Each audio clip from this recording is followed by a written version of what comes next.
RBV Agro. As notícias da agricultura, pecuária e a vida no meio rural. RBV Agro.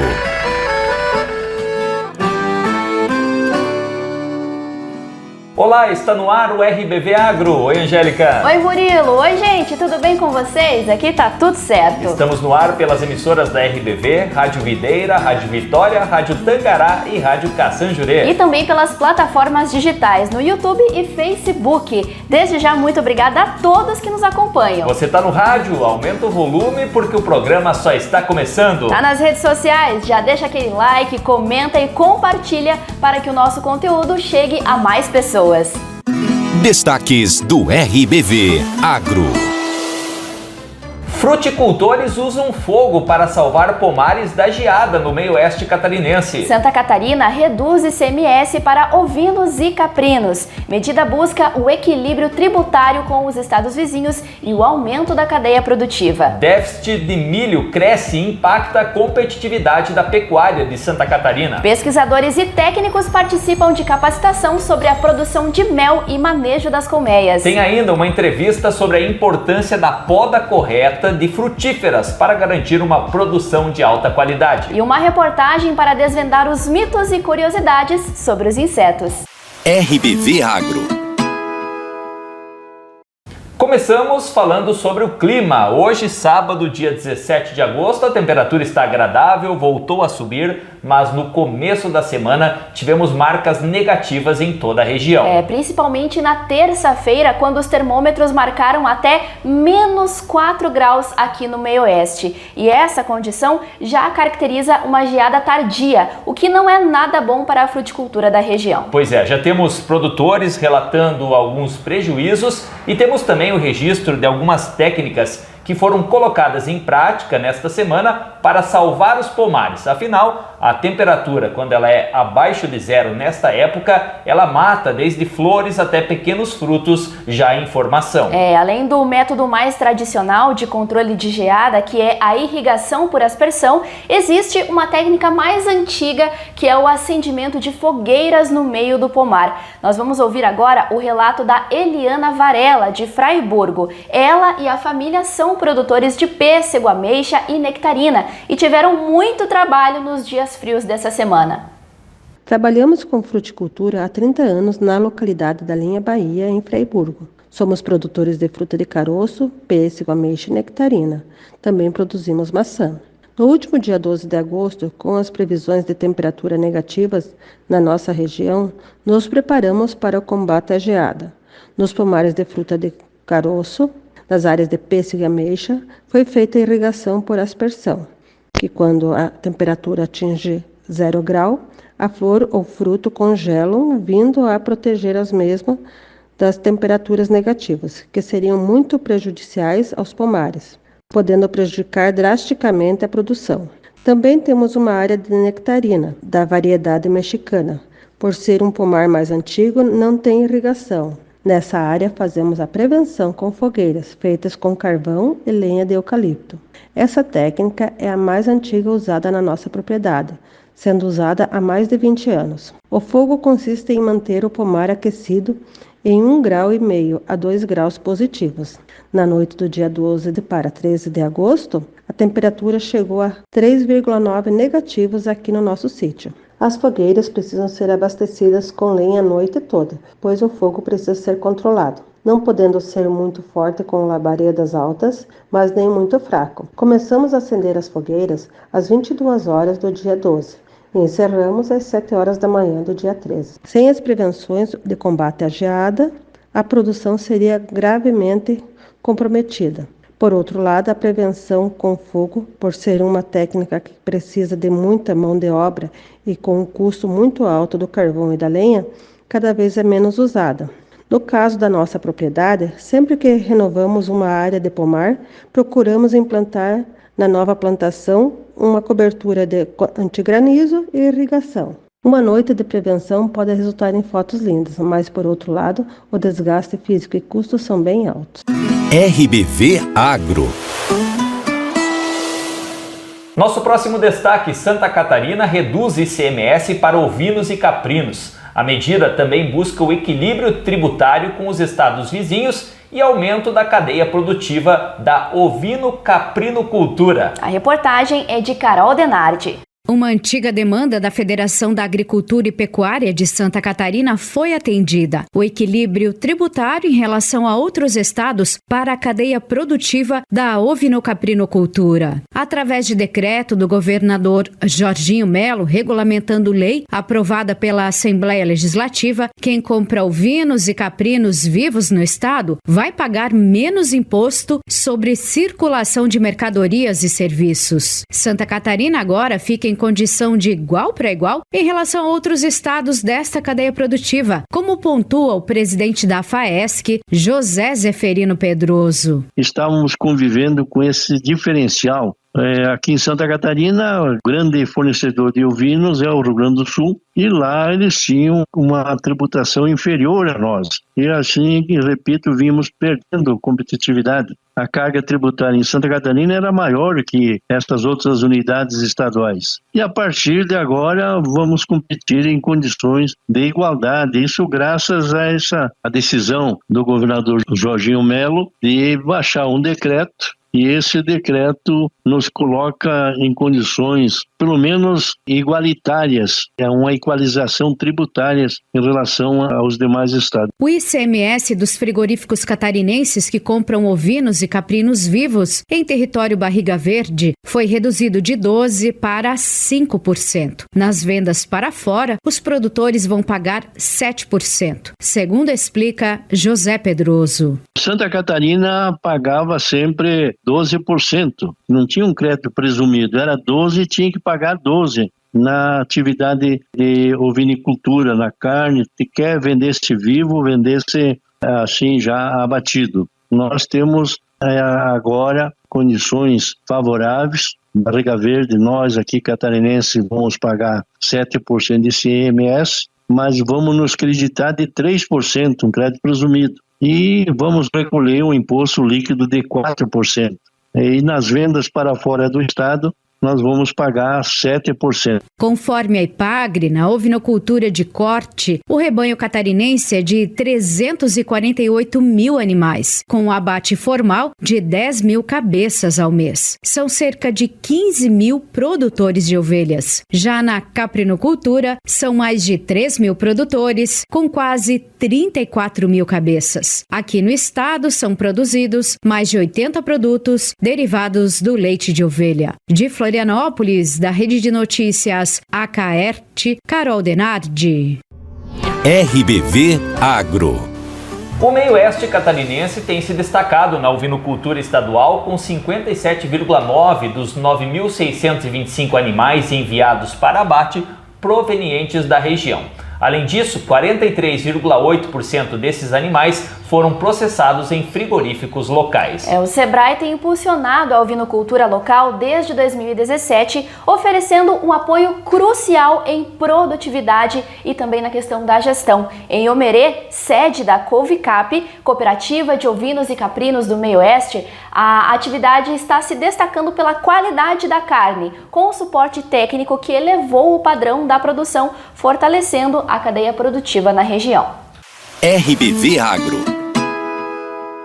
Déficit de milho cresce e impacta a competitividade da pecuária de Santa Catarina. Diferença entre o montante colhido no estado e a necessidade das agroindústrias pode chegar a 6 milhões de toneladas neste ano, encarecendo a produção de proteína animal. Cadu Reis. Santa Catarina enfrenta um déficit crescente de milho para as agroindústrias, que deve chegar a cerca de 6 milhões de toneladas neste ano. A safra catarinense 2023-2024 terminou com queda de produção de 21,8%, totalizando 2 milhões e 226 mil toneladas. Com uma demanda que excede os 8 milhões de toneladas, os produtores catarinenses precisam trazer os grãos de estados como Paraná, Mato Grosso do Sul Sul e Goiás, e até de países vizinhos. O presidente da Câmara Setorial do Milho do Ministério da Agricultura, Enori Barbieri, analisa. O grande problema que eu vejo do milho é a logística que o milho enfrenta.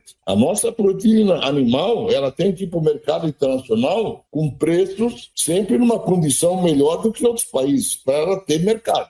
Não é possível nós continuarmos com as carretas terminando as nossas estradas e a gente não ir para um transporte que é o transporte legítimo que o mundo inteiro faz para ter um custo menor, que é o trem. É preciso que algumas coisas sejam feitas, que toda essa cadeia reunida e esses 3 estados reunidos encontrem uma solução, porque ela é uma commodity que para tirar da propriedade e chegar no consumo final é um custo maior do que o próprio produto.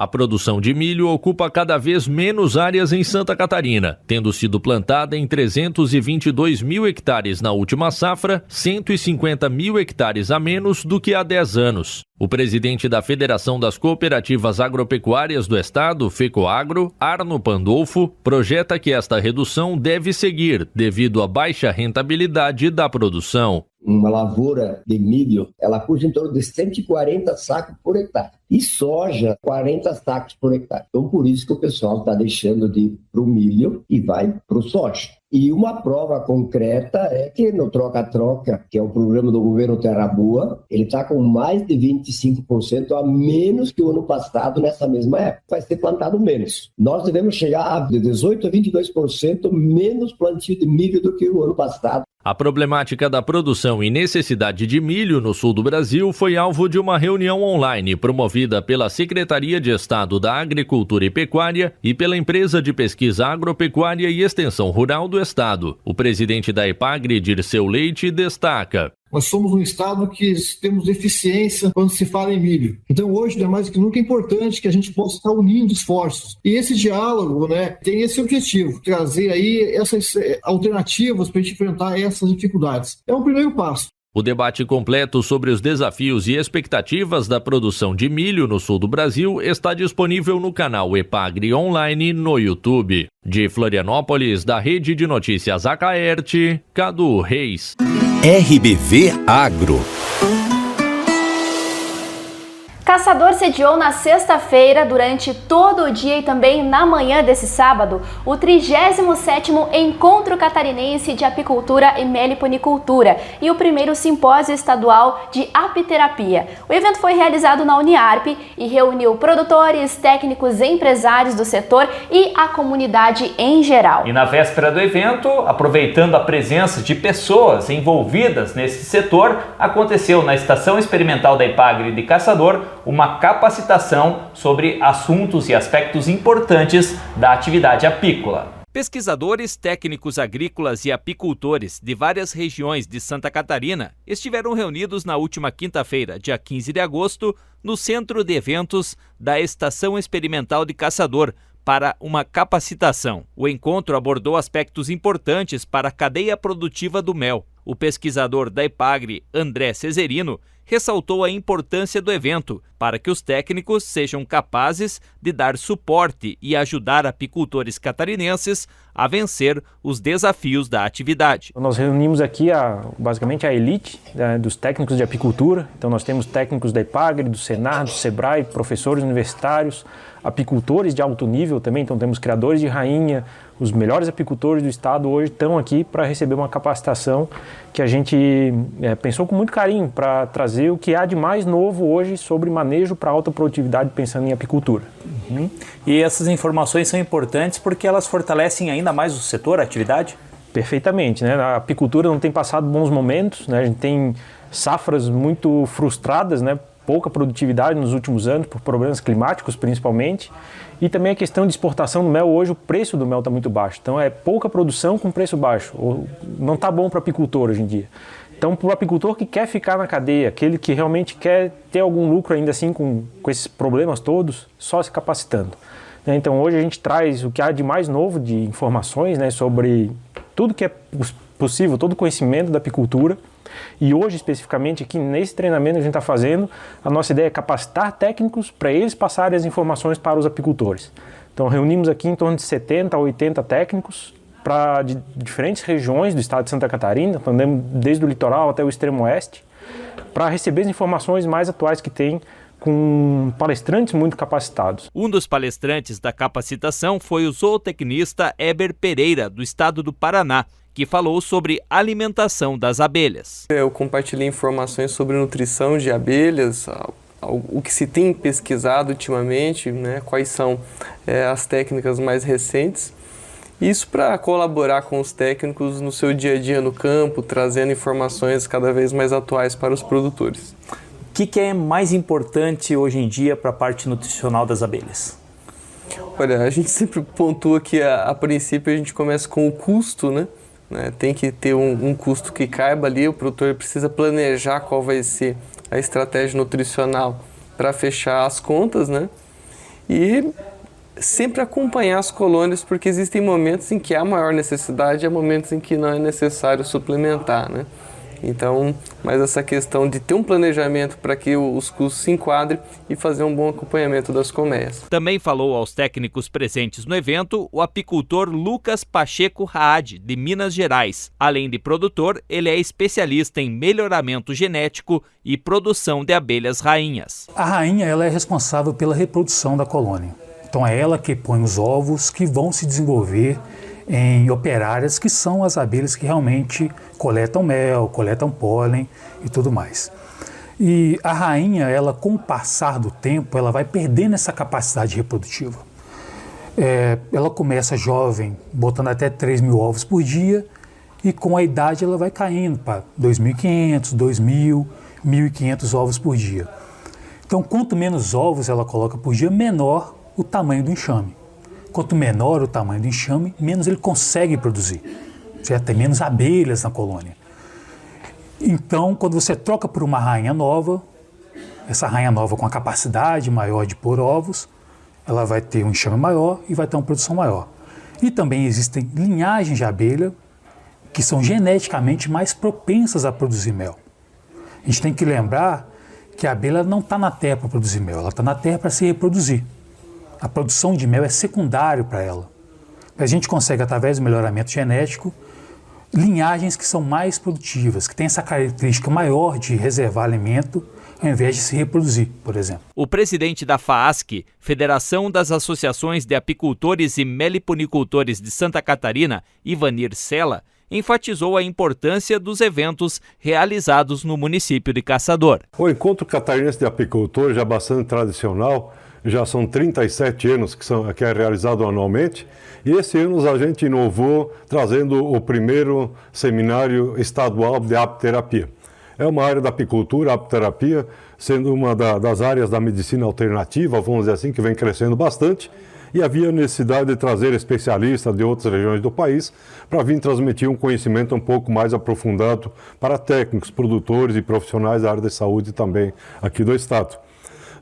Então está sendo um evento bacana aí com a participação de produtores, técnicos, pesquisadores, alunos universitários, nesse evento estadual então, que é o Encontro de Apicultores, e nesse ano também o primeiro Encontro Estadual de Apiterapia. Como é que está atualmente a cadeia do mel, a cadeia produtiva do mel em Santa Catarina? A cadeia produtiva do mel em Santa Catarina, ela sempre se destacou, porque Santa Catarina, pela tradição que tem, pela a população, né, os produtores com bastante tradição, e também o poder público, o Estado, sempre teve um olhar para a apicultura, a meliponicultura. Então, o Estado de Santa Catarina ele se destaca a nível nacional em termos de organização do produtor. Nós tivemos na quinta-feira à tarde um encontro com mais de 70 técnicos da IPAGRE, do Senar, do SEBRAE, que atuam em apicultura. E nós temos, assim, o privilégio de ter em Santa Catarina instituições que trabalham de forma complementar. IPAGRE, Senar, SEBRAE e universidades, eles têm trabalhado bastante junto. Isso tem potencializado as ações na área e trazido mais avanços para o nosso produtor, para a nossa apicultura e também a meliponicultura. Vamos agora ao intervalo e na volta você acompanha mais reportagens. A importância da poda correta de frutíferas para garantir uma produção de alta qualidade. E uma reportagem para desvendar mitos e curiosidades sobre os insetos. Fique ligado, voltamos já já. RBV Agro. As notícias da agricultura, pecuária e a vida no meio rural. RBV Agro.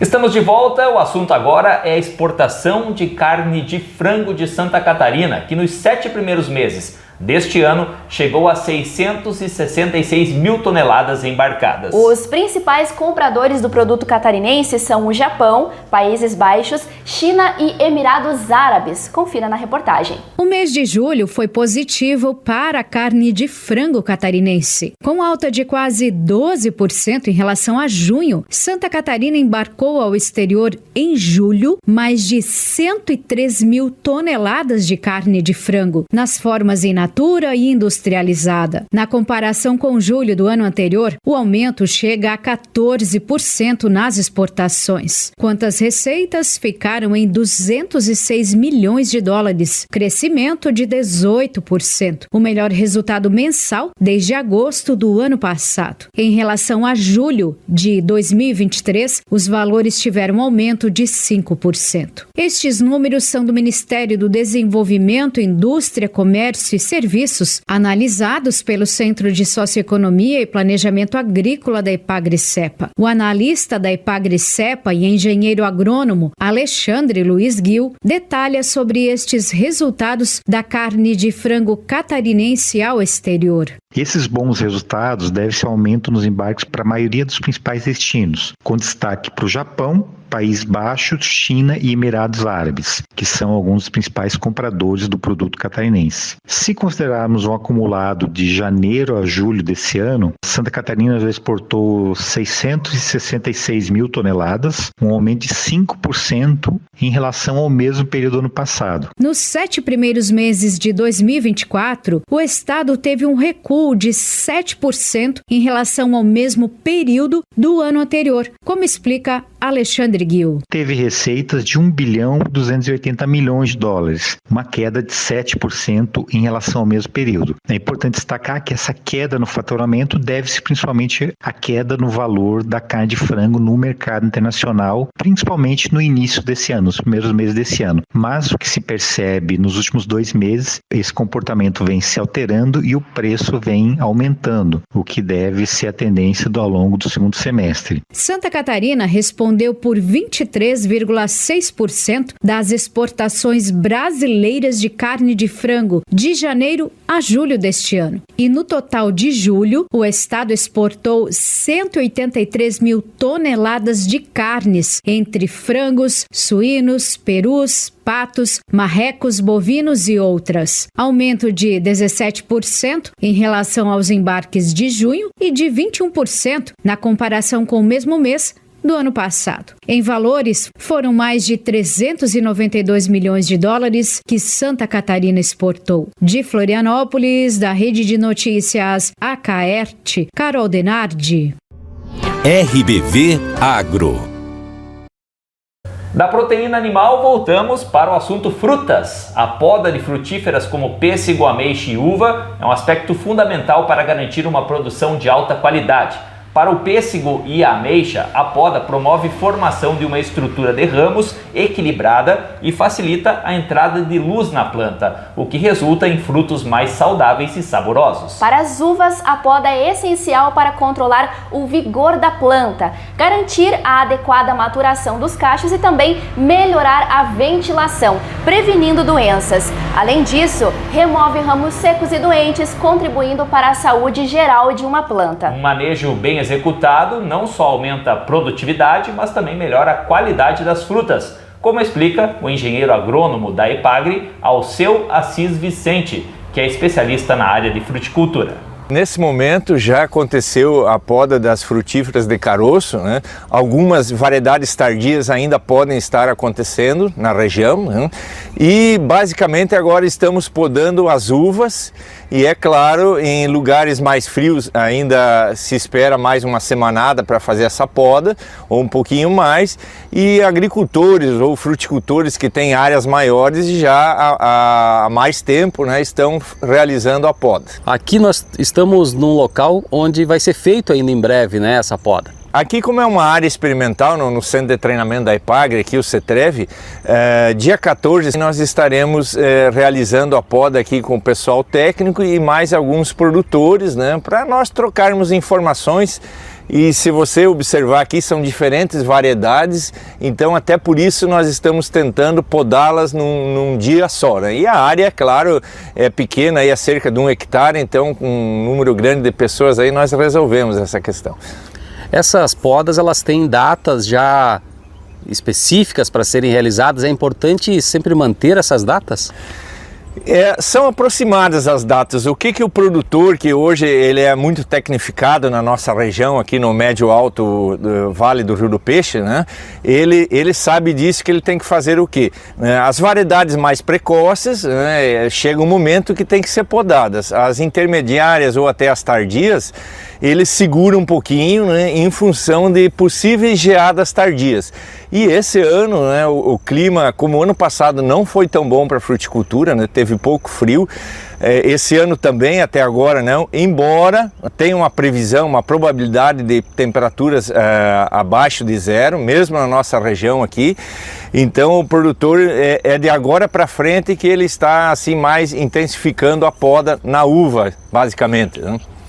E já se tem como falar sobre a safra da fruticultura aqui na nossa região ou ainda é cedo? Não, ainda é muito cedo, né? Agora nós temos que deixar passar esse período de, vamos dizer assim, o inverno, entre aspas, para entrar a primavera e para a gente ver, né? Aí, por exemplo, na fruta de caroço começa o raleio, aí o agricultor, o fruticultor, ele já tem uma ideia de quanto ele vai produzir na sua área. E a uva também, né, que vamos dizer assim, o mês de poda da uva aí é julho agora e agosto. Que dá pra gente falar que muito pouco frio esse ano até o momento? Exatamente, se vocês olharem ali no sistema EPAGRE-CIRAM ou em outro qualquer que cada fruticultor tenha acesso, as horas de frio, elas estão bem abaixo, né? Como eu disse anteriormente, o ano passado e esse foi abaixo do desejado. Isso não é adequado para a fruticultura de clima temperado, mas é o que temos para o momento e temos que conviver com isso. RBV Agro. Quando o assunto são insetos, muitas pessoas sentem medo só de falar. Já outras acreditam em ditados que são passados de geração para geração. Por exemplo, que formigas fazem bem para a visão, que o pó de borboleta é tóxico e que nós devemos tomar cuidado com o louva-a-Deus. Exatamente, Angélica. Esses são só alguns dos exemplos, mas hoje nós vamos desvendar esses mitos e curiosidades sobre o mundo dos insetos. Confira na reportagem. Você já ouviu falar que os insetos são perigosos e que devemos temê-los? E se eu te dissesse que muitos desses mitos são infundados? Para entender mais sobre o papel real desses animais na natureza e desvendar o que é verdade ou ficção, conversamos com a pesquisadora Janaína Pereira, que é uma das responsáveis pelo Museu Entomológico da EPAGRE em Caçador. Há vários mitos em torno dos insetos, que são passados de geração para geração entre avós, pais, filhos e netos. E esses mitos muitas vezes acabam prejudicando os insetos na natureza, porque todos eles têm algum papel importante nos ecossistemas. Para começar, vamos falar sobre dois insetos que fazem muitos tremerem de medo: o louva-a-Deus e o bicho-pau. As pessoas acham que eles são insetos venenosos, mas eles não são venenosos. Geralmente o louva-a-Deus, ele causa uma estranheza devido ao corpo dele, né, de ele ter uma cabeça triangular, os olhos bem proeminentes. Então, por ele ser um animal que causa um pouco de estranheza, as pessoas acham que ele tem veneno. E são insetos, tanto o louva-a-Deus quanto o bicho-pau, que eles não são venenosos. O louva-a-Deus, ele é muito importante na natureza, porque eles são animais predadores. Eles predam insetos praga, predam pequenas aranhas, então são animais de extrema importância na natureza. E os bicho-pau são animais que eles se alimentam de folhas. Por que o louva-a-Deus tem esse nome? Então, os louva-a-Deus, eles têm o primeiro par de pernas que ele é dobrado, é chamado de perna raptatorial. Nessas pernas também tem espinhos. Elas servem para pegar as presas, para eles capturarem as presas e se alimentarem dessas presas. Por isso que eles são importantes animais predadores. Então, por esse primeiro par de pernas, ele ter um formato diferente dos demais pares de pernas, ele é dobrado, é como se eles estivessem em joelhos, em oração. Então, por isso que é chamado de louva-a-Deus. É verdade que a fêmea do louva-a-Deus acaba decapitando o seu companheiro depois do acasalamento? Eu acho que esse é um dos únicos mitos que realmente é verdade. Após o acasalamento, a fêmea ela se alimenta do macho, ela come a cabeça dele, porque esses insetos, eles, como eu falei, eles têm uma grande quantidade de proteínas e isso é importante para que ela produza ovos, uma grande quantidade de ovos. Então ela se alimenta do macho para adquirir proteína para a sua prole. Também é comum as pessoas dizerem que as cigarras explodem de tanto cantar. Mas será que é isso mesmo? É um mito também. As cigarras, elas fazem esse som através da estridulação das asas, que elas mexem as asas contra o corpo e fazem esse barulho. E esse barulho ele é emitido pelos machos das cigarras, que é para atrair as cigarras fêmeas para o acasalamento. Tem esse mito que elas cantam até estourar, porque os insetos, eles fazem o que a gente chama de equidise. Eles trocam, como se fosse a pele deles, né? Eles trocam até chegar ao inseto adulto. Então eles têm várias fases de crescimento. E daí eles deixam aquela casquinha, que seria a exúvia, que é o corpo anterior do inseto até ele chegar à fase adulta. Então, por isso que eles associaram que aquela casquinha ali é que o inseto estourou e cantou até estourar. Mas isso não é verdade. São apenas os machos que estão emitindo esse som para atrair as fêmeas. E quem já ouviu na infância que pó de borboleta ou mariposa, aquelas bruxinhas que entram nas casas durante a noite, causam cegueira quando cai no olho? Então aquele pozinho ou aquele pelinho que solta das asas delas, muitas pessoas associam que podem causar cegueira, mas isso não é verdade. O que pode causar é que algumas pessoas são mais sensíveis do que outras, podendo causar uma reação alérgica, de coceira ou vermelhidão nos olhos quando em contato com esses pelos ou pozinho das asas das mariposas, mas não causa cegueira. Já que estamos citando ditados, vamos desmistificar mais um. Comer formiga faz bem para as vistas. Os insetos, no geral, eles têm uma grande quantidade de proteína no seu corpo. Então, por exemplo, os povos indígenas, eles se alimentam de insetos e se alimentam bastante de formigas. E talvez venha aí esse mito, né? E também alguns outros povos no mundo também se alimentam de insetos, que não é algo muito comum para o Brasil. Mas esse mito está associado às proteínas que os insetos têm, mas não que vai ser bom para a visão.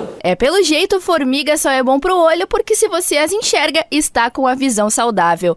E em relação às lagartas, todas são perigosas? Nem todas elas possuem venenos, mas é muito simples de nós fazermos essa diferenciação. Quando vocês encontrarem uma lagarta que tiver cerdas, espinhos ou pelos no corpo, são lagartas que possuem venenos. Já as lagartas que não têm pelos, nem cerdas, nem espinhos, são lagartas lisas, essas não possuem veneno.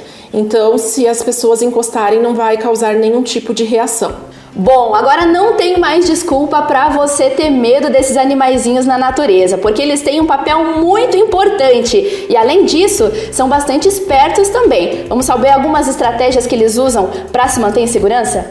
Por os insetos serem animais bastante diversos na natureza, tanto em quantidade quanto em número de espécies, eles acabam sendo presas fáceis para outros animais. Então eles desenvolveram nos milhares e milhares de anos que eles estão no planeta diversas estratégias para que eles não sejam presas fáceis. Uma das estratégias desenvolvidas pelos insetos se chama camuflagem. A camuflagem é quando o corpo do inseto se assemelha a alguma parte da natureza. Por exemplo, há alguns insetos que o corpo deles é semelhante a folhas. Outros insetos são semelhantes a galhos, como é o caso do bicho-pau. A outra estratégia que alguns insetos desenvolveram é chamada de mimetismo. É quando eles se assemelham a outros animais, que podem ou não ser venenosos. Então, por exemplo, essa borboleta que eu tenho aqui, Os animais que podem vir a predar ela geralmente são aves.